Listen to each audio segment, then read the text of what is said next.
DW Africa Link. Nigeria is navigating one of its most unstable periods of insecurity in recent years. Armed violence, extremist attacks, and mass abductions have pushed the country into increasingly chaotic territory, leading it to seek assistance from the United States. The key question on many minds is whether Nigeria can handle its own security challenges or if foreign aid will become a permanent fixture. I appreciate the fact that the Americans are in Nigeria, just like the President Donald Trump promised us boots on the ground, and they are here. And now I know that they are being here. They are going to train our people. In the fight against terrorism in Nigeria, I welcome the American soldiers. Well, for me, giving Nigeria military, assistance to win the war against terrorism is a very welcome development. Stay tuned for this and more coming up shortly. I am Ajuatin Kroma Domina, and you're listening to Africa Link, the podcast that connects you to the stories that matter. Africa Link, every weekday here on DW. Nigeria is once again experiencing one of its most insecure periods. The recent killing of nearly 170 people in Kwara State has renewed concerns about security and fears of vulnerability in Africa's most populous country.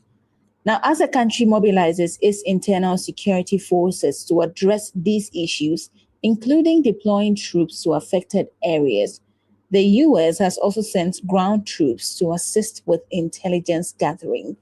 While many welcome this support from Washington, it also, of course, raises questions about what foreign military involvement means for Nigeria's long-term security.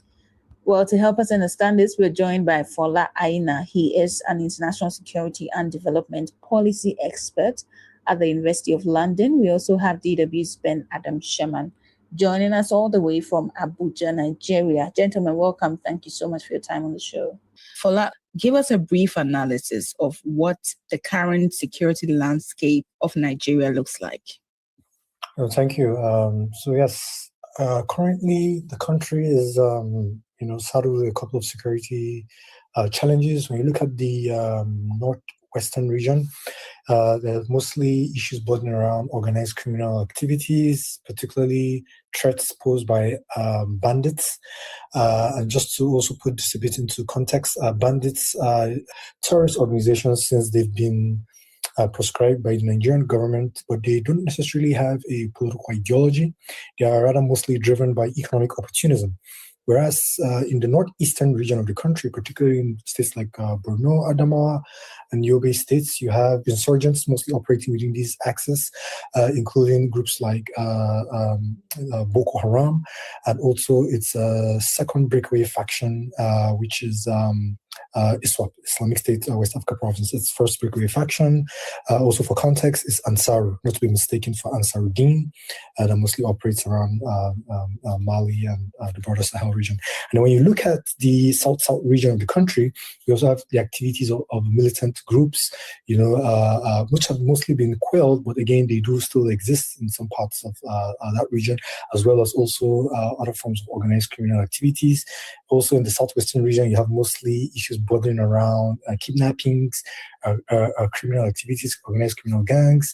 And then last but not least would be the southeastern region, also where you have similar activities, particularly from criminal groups, and also the north central, where you also have some elements of violent extremists also operating in the region. So that's just a general overview of the security landscape across the 6 geopolitical zones of Nigeria.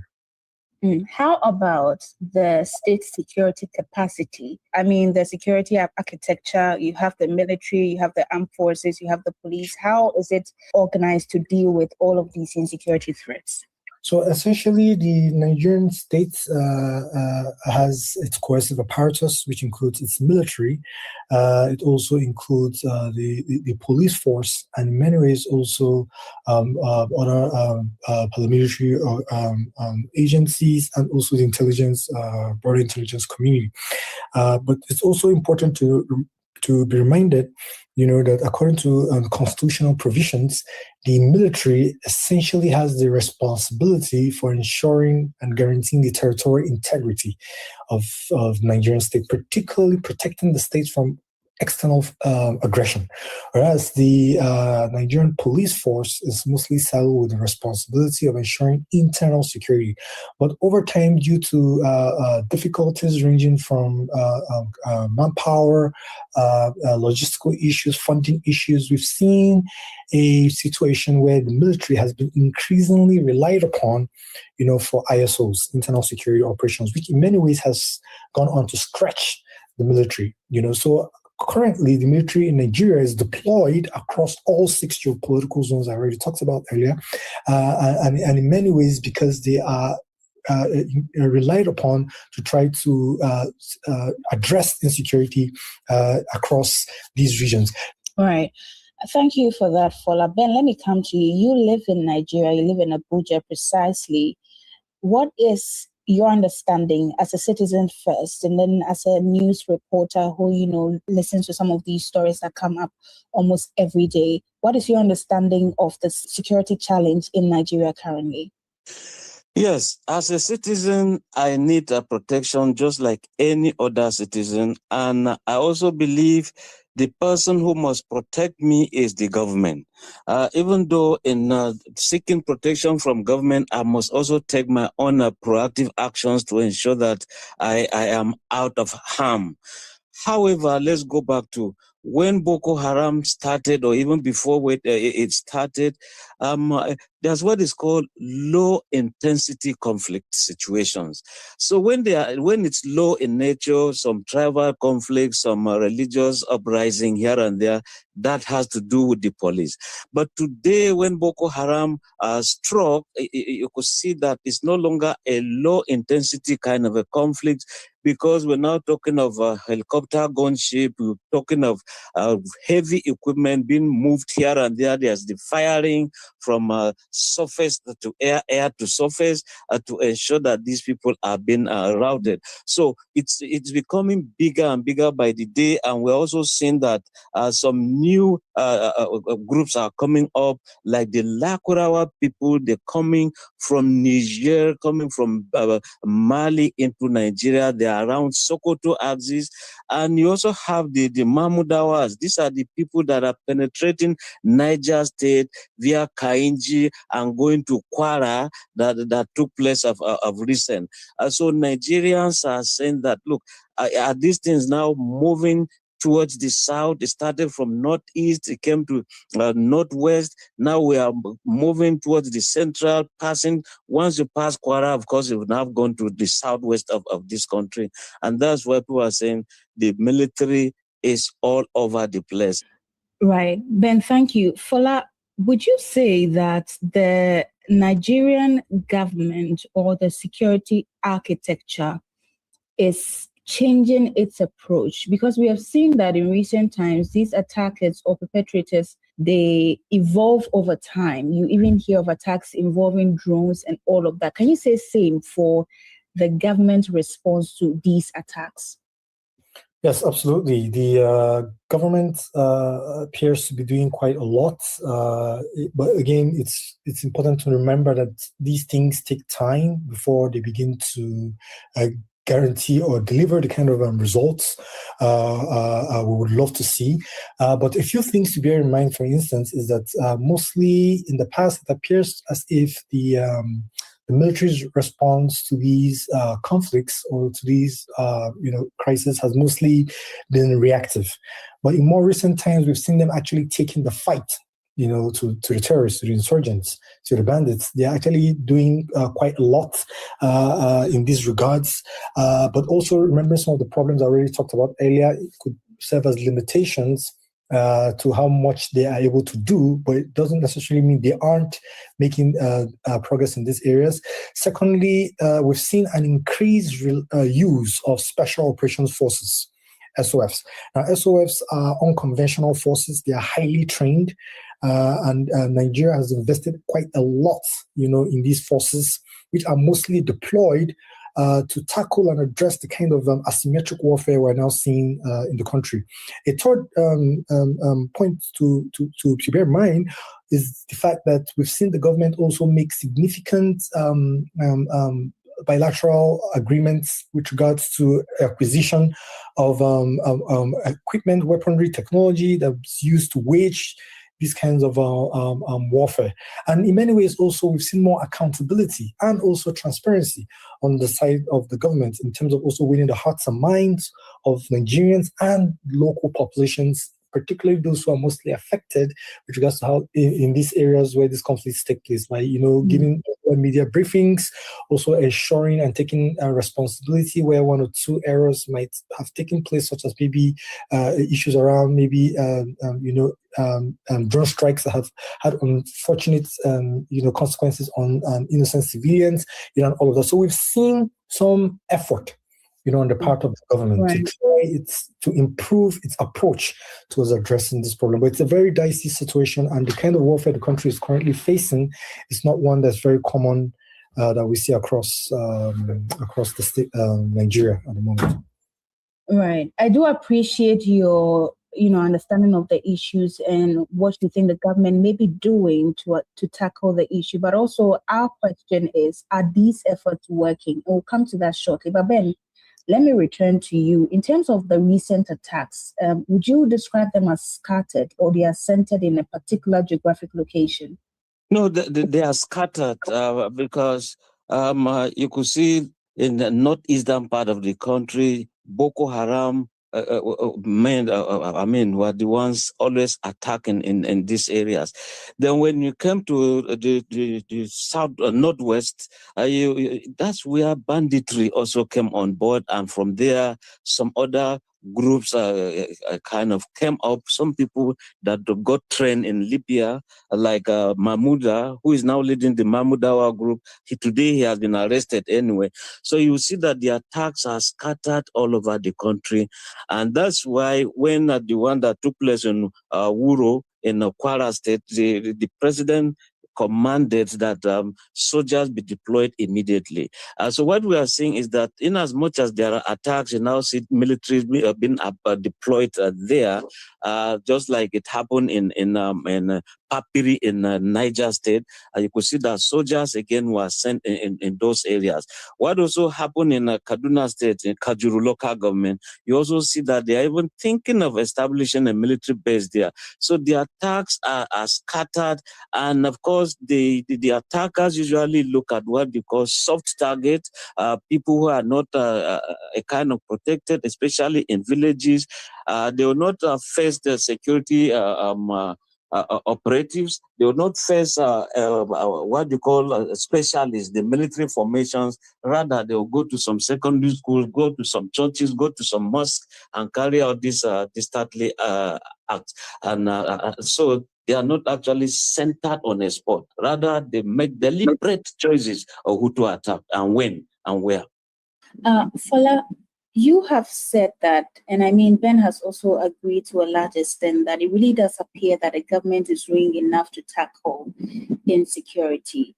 Why it is not working, you said it may take some time, but as a citizen of Nigeria, if I have to wake up every day and deal with fears of bandits coming to my door, killing my relatives, people are losing their lives, what should they do? What should citizens do? Yes, so unfortunately, these things do not necessarily produce immediate results, but it doesn't take away the fact that these efforts are ongoing. All right, and I think some of the things that citizens can do on their own part is to do their best to take personal precautions, in keeping themselves safe. Maybe, for instance, avoiding staying out late at night, ensuring that they have better cooperation with security forces by providing them with first-hand information, especially in terms of early warning, and also ensuring, that they conscientize society, to counter the propaganda and narratives, put forward by some of these insurgent groups. These are some of the things that citizens can do on their own part to guarantee their own safety. But ultimately, given the way the country's constitution is designed, is such that security is primarily the responsibility of government. And so, unfortunately, for instance, Nigerians are not allowed to bear arms, for instance, and so they have to be reliant on the security forces in this regard. But it doesn't stop them from continuing to do what they are able to do at community levels, to bring awareness to people, to ensure safety protocols are adhered to, and most importantly, to continue to provide their support, to the security forces that are waging these wars on the ground. Let's talk about the deployment of the U.S. troop. We understand it's a small group of people. From an international security perspective, what really do you think this means? One, for Nigeria, and then two, for America as well? No, so what's happening right now is nothing overly new. Nigeria and the US have had a long history of security cooperation. In fact, Nigeria remains one of the US's closest ally in the Sahel region because it remains one of the most, if not the most stable economy in a stable democracy in the Sahel region, especially when you think about the recent coups that have taken place across parts of the region. Now, this security cooperation has evolved over the years to include things like SFA, Security Force Assistance, where we've seen American troops provide some form of training and advisory for Nigerian troops to improve their capabilities, and also in many ways to also ensure a readiness and preparedness to be able to address the kinds of the unique nature of the kind of war where Nigeria is now being confronted, because the US has the experience, they have the equipment, they have the technology in many ways. But one thing that's important to also note is that this is beneficial for Nigeria in the sense that Nigeria can now be able to leverage this relationship to get a more harmonious relationship with the US, and also guarantee the provisioning of the kind of equipment, the kind of training, the kind of technology and advisory it needs to wage this war. And then on the other hand, for the US, the benefit is that as long as Nigeria is able to do these things, Nigeria can now continue to lead the war against insurgency in its own country and across the Sahel region, thereby guaranteeing American national security interests in the Sahel region and the broader West African sub-region. So in many ways, in my opinion, it's pretty much a win-win scenario for both countries. If I'm looking at it critically, you mentioned that it's not the first time this alliance has existed. It goes way back. So if this has been there for a while, what new thing is this going to do? How hasn't the security situation improved? What exactly is the missing link that this troop is going to deal with? I've seen the government say that they're going to support with intelligence, but intelligence in what sense? Has it not been like that in the years of cooperation? What's the new thing that they are bringing on board that they've not done already? So again, remember I mentioned earlier that the nature of the kind of warfare we're seeing in Nigeria is one that mostly requires the use of special training, particularly from unconventional forces like special operations forces. And now a significant chunk of these advisors would also be helping to support Nigeria's capacity in this regards, to train and make sure that our special operations forces are well equipped and ready enough to be able to respond to the kind of asymmetric warfare we're seeing in the country. Another thing also is that because of how vast Nigeria is, when you think about issues around porous borders and all those things, we need enhanced capacities to be able to cover large swaths of areas, which brings into bear the need for ISR, intelligence, surveillance, and reconnaissance, assets. Okay, so that's where the Americans will also be playing a significant role in helping us to provide this kind of equipment and this kind of technology that helps us have a broader range and coverage of some of the hitherto, difficult areas to have gained access to in the past. And more so, by doing these things, Nigeria is now better able to respond to these challenges in real time, especially through the provision of actionable intelligence in that regard. I see. We have to wrap up. I have one last question for the both of you. Ben, what has the troop been up to since they landed in Nigeria? Can you share with us the collaboration between the government and this security force? Yes, even the commander of the AFRICOM, talking of General Dixon, Dagvind Anderson, has met with the Nigerian president. He has met with the national security advisor, met with all the service chiefs. And of course, he has briefed those that have come, and they are already advising, and they are moving together. They are at the trenches and telling them what to do. So these are the things they are doing. And there are also some other things they are holding very close to their chest, because these are security matters, so that the media does not kind of divert everything. Thank you very much, Ben. Fola, before I let you go, there are people who have mixed reactions. Some say this is going to create overdependency in tackling Nigeria's problems. Others say that, yes, we are trying, but we need the support. Where do you stand? Absolutely. I understand these concerns and I appreciate where they're coming from. But the way the international system operates is such that no country is an island on its own. Even for the US to be able to guarantee its own national security interests in West Africa, it needs to be able to work with its partners, one of which includes Nigeria. And just the same way, Nigeria also needs to be able to guarantee its the safety and security of its own citizens. It needs to also be able to look up to other countries that have what it needs to guarantee the safety and security of its own citizens. So again, it goes back to go back to the point I made earlier about the fact that for me, all of this in many ways is a win-win scenario. By virtue of this security cooperation agreements, Nigerians stand a better chance of living in safety and enjoying the security that they very much deserve. And at the same time, the US, beyond just Nigeria, is able to also guarantee its own national security interests. That helps it to pursue other objectives, across the region and the continent, really. Very well. Thank you so much, Fola. He is an international security and development policy expert at the University of London. We also heard DW's Ben Adam Sherman reporting to us from Abuja. Thank you so much for your time, both of you.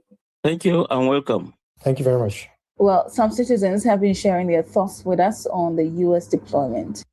Well, if it is true that the American soldiers are here, that's a welcome development. But then when it comes to relationship between countries, nobody goes out to help another without an interest. In the fight against terrorism in Nigeria, I welcome the American soldiers.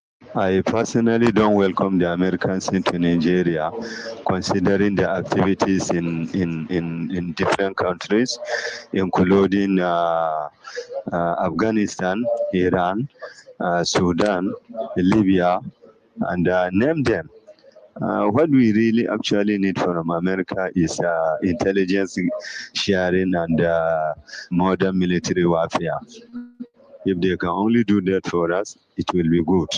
But their physical presence suggests that they're only interested in our natural resources.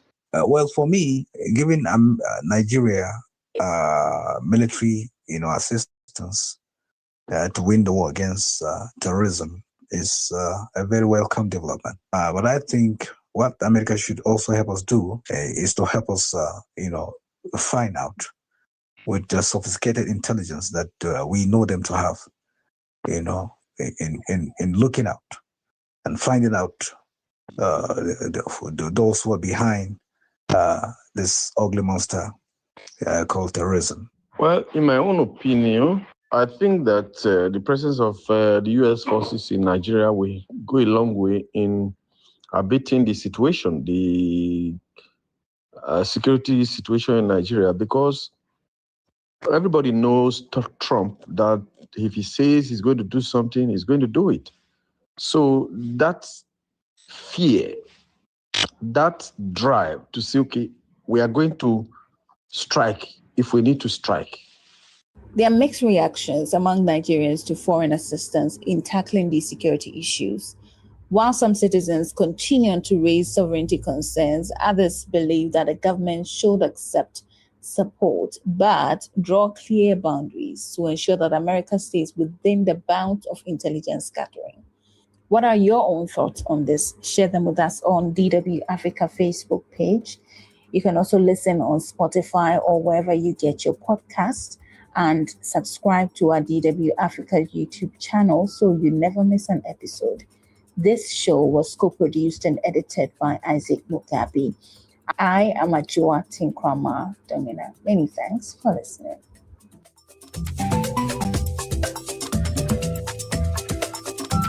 DW, made for minds.